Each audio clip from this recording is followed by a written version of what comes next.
Class 12 physics chapter 7 alternating current. जहाँ जरा AC का सिंबल है ना, जो अल्टरनेटिंग करंट का सिंबल ऐसे होता है साइन वेव की तरह अल्टरनेटिंग। जो डीसी का सिंबल होता है वो ऐसे इक्वल का निशान डाल दें ऐसे, तो ये डीसी का सिंबल है। नेक्स्ट टॉपिक है root mean square RMS value of AC, in short RMS लिख देते हैं। पिछली वीडियो में हमने एवरेज वैल्यू ऑफ एसी निकाली थी, अब आरएमएस वैल्यू। लो पहले डेफिनेशन देखें। That steady value of current which generates the same amount of heat in a resistance as is done by the alternating current while flowing through the same resistance in the same time is called RMS value of AC. लो कैसे? लो ये दो मैंने circuit बना दिए एक जैसे बिल्कुल। इसमें एसी फ्लो कर रही है, इसमें डीसी फ्लो कर रही है, सेम टाइम है, सेम ही रेजिस्टेंस है। प्यारे बच्चों, लो डेफिनेशन को अच्छी तरह समझे। लो ये दो मैं सर्किट एक जैसे बना दिए। ये रेजिस्टेंस आर है, इसकी भी सेम रेजिस्टेंस आर है। तो जहां एसी सप्लाई दी हुई है, जहां डीसी सप्लाई दी हुई है। अब इसमें क्या बात समझने वाली देखो, जहां हमने जो करंट है वो उसका समय एक जैसा रखा है। जहां मान लो 0.2 सेकंड है, जहां भी 0.2 सेकंड है। ये फॉर एग्जांपल समझाने के लिए, जहां हीट प्रोड्यूस हुई 0.5 जूल, जहां भी हीट प्रोड्यूस हुई है 0.5 जूल। तो ये कह रहा है कि मान लो जहां मैंने 4 वोल्ट से हीट जो प्रोड्यूस की कितनी 0.5 जूल। जहां एसी का मुझे पता नहीं, इसमें भी जो हीट प्रोड्यूस हो रही है जो एसी सप्लाई में दे रहा हूं कितनी 0.5 जूल।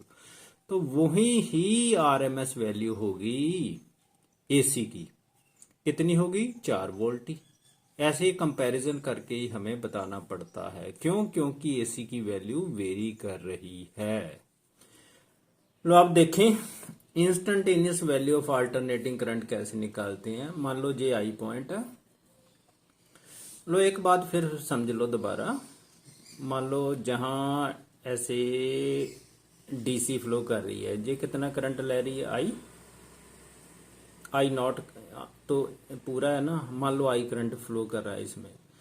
तो इसमें जो हीट जनरेट हो रही है रेजिस्टेंस के इर्द गिर्द, अगर उतनी ही हम एसी के बारे में देखें तो उस पॉइंट पे जितनी एसी की वैल्यू होगी और रेजिस्टेंस के इर्द गिर्द हीट जनरेट होगी, that is the RMS value of AC.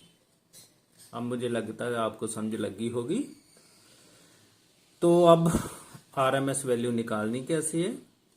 Low ji I point ले लिया हमने, आई नॉट मैक्सिमम वैल्यू है। तो जहां जो इंस्टेंटेनियस वैल्यू ऑफ करंट है उसकी हमारे पास equation I is equal to I naught sine omega t. ये साइन वेव की फॉर्म में हम लेते हैं क्योंकि current in the form of sine चलता है, तभी साइन फंक्शन लिया है। AC is continuously changing with time, AC change कर रही है समय के साथ साथ। Suppose that the current remains constant for infinitely small time dt। थोड़े समय लिए मान लिया करंट जहां कांस्टेंट हो गया, dt समय लिया है ना, तो कितनी हीट प्रोड्यूस होगी? dH produced in the resistance R। तो जो R लगी हुई इसमें R हीट प्रोड्यूस हो रही dH in time dt। Therefore DH is equal to I square R dt। जी हमने इक्वेशन पढ़ी हुई है जूल्स हीटिंग दे जो किया था हमने। तो DH is equal to I square R dt। तो जे आई की वैल्यू जहां से लेते हैं इसमें पुट कर देते हैं, I naught square sine omega t का whole square R D T from 1। अब इसे थोड़ा सॉल्व कर ले। DH is equal to I naught square sine square omega t R D T. जी आई नॉट है तो ब्रैकेट खोल ली, इन दोनों को इकट्ठा कर दिया, I naught square R sine square omega t into D T. तो अब टोटल हमने हीट जनरेट करनी है कहां से लेकर कहां तक, जहां हमने हाफ टाइम लिया हुआ, कितना लिया है? T/2 समा लिया है। The amount generated the amount of heat produced in time T/2 is equal to H। तो इंटीग्रेशन करनी पड़ेगी, ये टोटल हीट जहां से लेकर जहां तक कितनी हीट जनरेट हुई। तो ये हम इनको इंटीग्रेट कर देंगे सभी वैल्यूज को। I naught square R sine omega t D T zero to T by two है, जे तो कॉमन निकाल लो, जे तो कांस्टेंट वैल्यू है। I naught square R zero to T बटा दो sine square omega t D T. आप इसे डायरेक्ट इंटीग्रेट नहीं कर सकते जी, आपने पढ़ा हुआ cos two theta is equal to one minus two sine square theta, वहां पढ़ा मैथ में। तो साइन स्क्वायर ओमेगा टी बन जाना one minus cos two omega t बटा टू, तो वो वैल्यू मैं साइन स्क्वायर ओमेगा टी की जहां लिख दी one minus cos two omega t बटा टू डी टी। तो जीरो बटा टू टी बटा टू इंटेग्रेशन है, ये वैल्यू आ गई।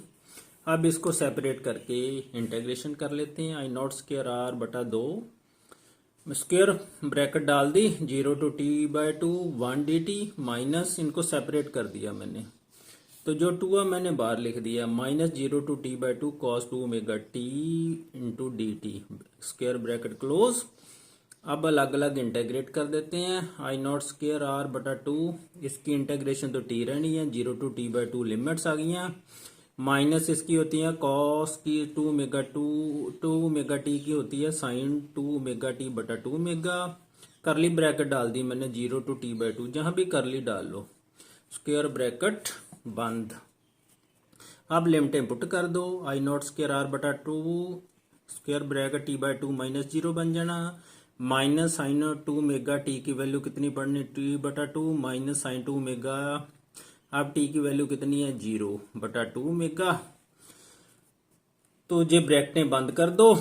आई नॉट स्क्वायर आर बटा टू इंटू टी बटा टू माइनस एक बटा टू मेगा, जहां वैल्यू ना ओमेगा की हम क्या कितनी पुट कर देंगे टू पाई बटा टी, तो ये टी से टी कट गया, टू से टू कट गया, तो रह गया टू पाई, तो ये वैल्यू तो जीरो ही है। साइन टू पाई भी जीरो होता है, आपको पता ही है। ये आ गया आई नॉट स्क्वायर आर बटा टू इंटू टी बटा टू माइनस एक बटा टू मेगा इंटू जीरो, ये भी जीरो बन गया, तो ये वैल्यू बन गई आई नॉट स्क्वायर आर बटा टू इंटू टी बटा टू, इसे दो नंबर डाल लो, टू नंबर डाल लो।